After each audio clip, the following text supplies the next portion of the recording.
Number 2, Wolcum Yole.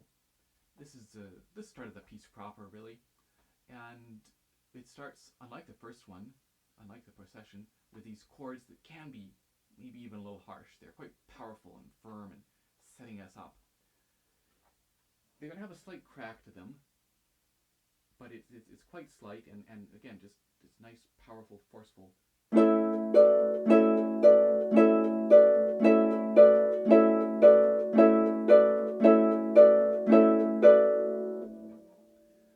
So nothing too tricky there.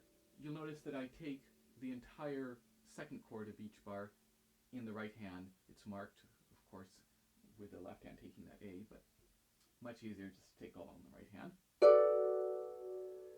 And I should mention that most of the fingerings, I guess almost all the fingerings that I'm using here, I got from my teacher, Catherine Ely. They all work very well. And the only other thing to be aware of in these chords is just not to buzz, because as you go to place this, there's a chance of 4 nicking that E, or the thumb nicking the top E. So just, and of course, these guys are ringing as well, so just be aware, replacing from above, and making sure, for example, that you delay placing as late as possible, so that when you replace on the A, there's very little time between. It's not. So that you're replacing almost as you're playing. So those go on for 19 bars, a rather odd number. And definitely I get some vocal cues in there, because you're just counting away, same passage, and you can get lost. So the last, in that 19th bar, they go we shall and then sing. And they say sing, or they sing, as we change our pattern. So it's good to get these little vocal cues in there just as a backup, because things happen.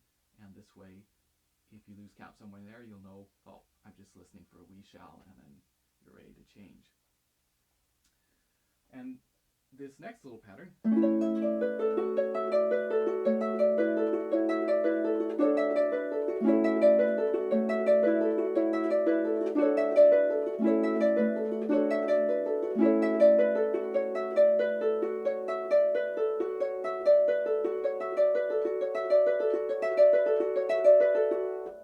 it requires a little practice, and it's the fingering that I'm using is quite good. It's 2, and then you're sliding 1.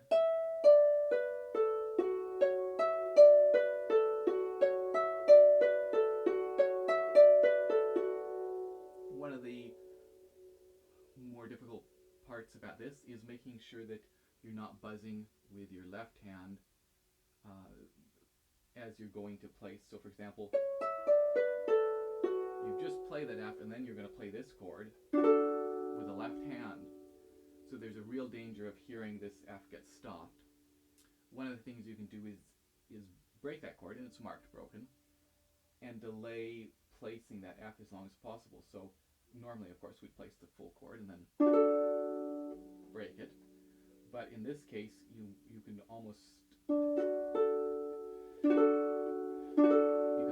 start it before placing, so that you're thinking of placing that 3rd finger first. Similarly, we get this A chord, which can have a little crack to it, and again, placing this bottom half before placing that A, which of course we've played.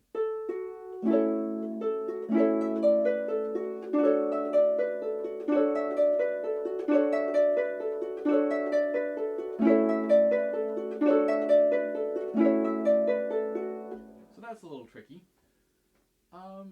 Then we go along, we get that similar thing, but split between the 2 hands.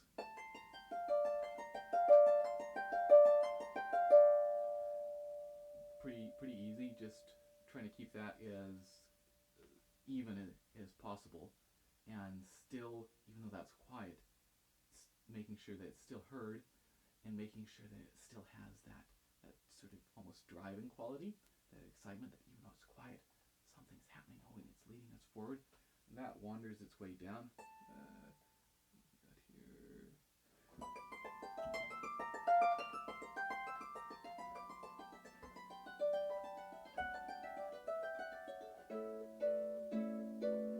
Oh, and we're back to our old friends. And then that gradually gets louder until, and again, marking your parts, the vocal line. They say cheer on the 15th bar of those chords just before we change our passage. Something about good cheer, and then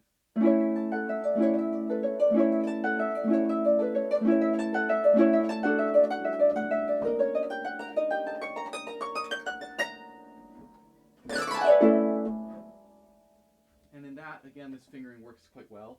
You're taking the first note in the left hand with a thumb,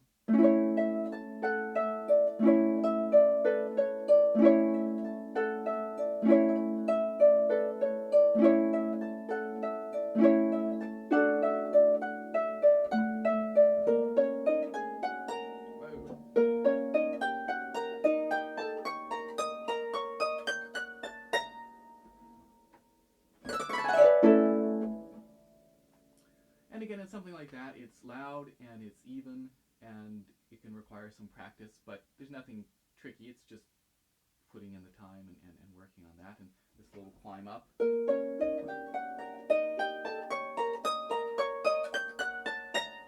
Trying to make that as loud and as forceful as you can, and just take it really slow if it's a problem, and crank it up one metronome notch at a time. So let's move on to number 3.